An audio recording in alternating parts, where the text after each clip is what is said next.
Point 1, human population growth and natural resources. In the previous lesson, we were talking about natural resources, and we said that there are two types: non-renewable resources and renewable resources. Let's talk about renewable resources. When can I say that these resources are renewable?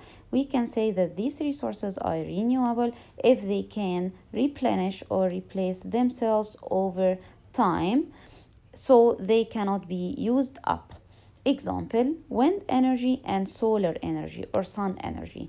Wind energy and sun energy cannot be used up. That's why they are inexhaustible resources.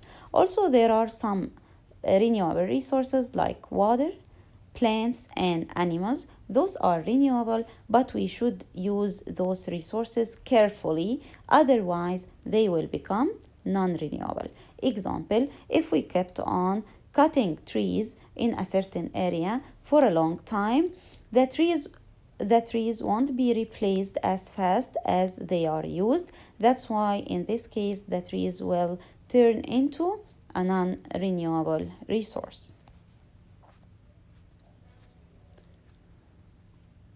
Why should we use resources wisely? Because effective management of Earth's resources will help meet the needs of the future. We should protect our resources to help us in the future, to make resources help us in the future.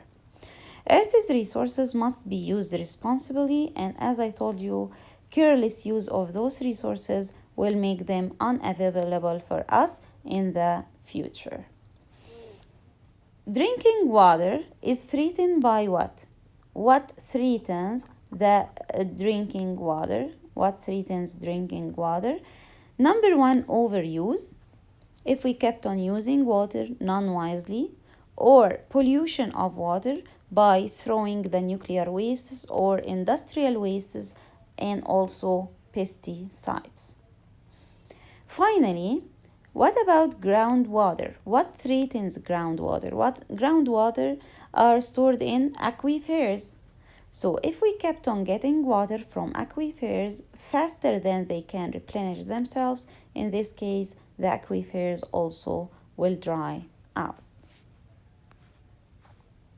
One example of the irresponsible resource use is Easter Island. Once the human inhabited this island, the humans started to cut trees non-wisely and started to use resources non-wisely, and after using resources, human growth increased.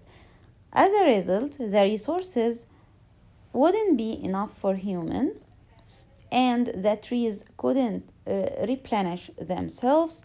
As a result, the human didn't find enough wood for forming boats to travel to any other island, and the human didn't find enough wood for shelter and food. Of course, after decrease in resources, human crash started and the population size decreased.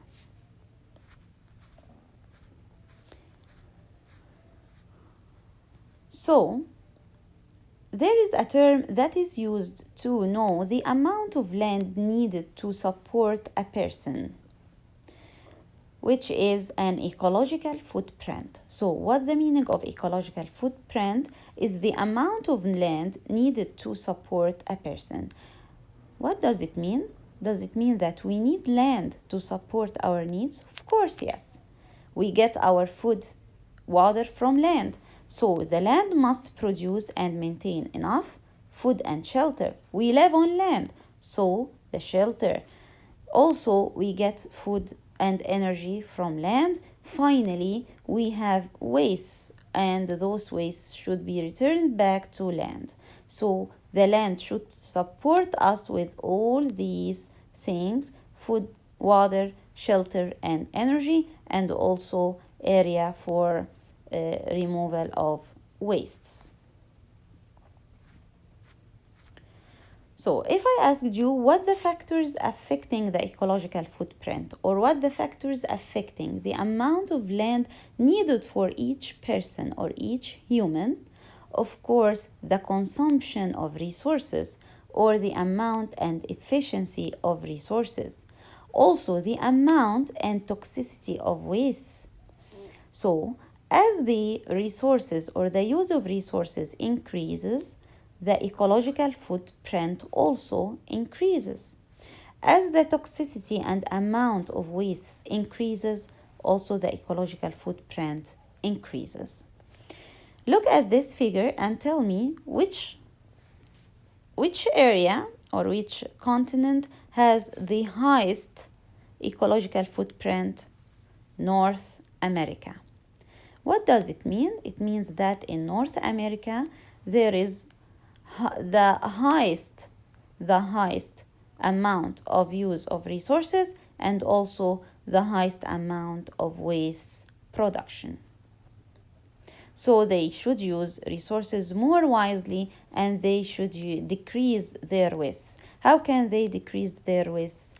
By using reusable water bottle, for example, instead of using disposable, by decreasing the use of plastic bags, and also decreasing the use of resources in general will lead to decrease the amount of wastes. Now we finished section 16.1. Thank you.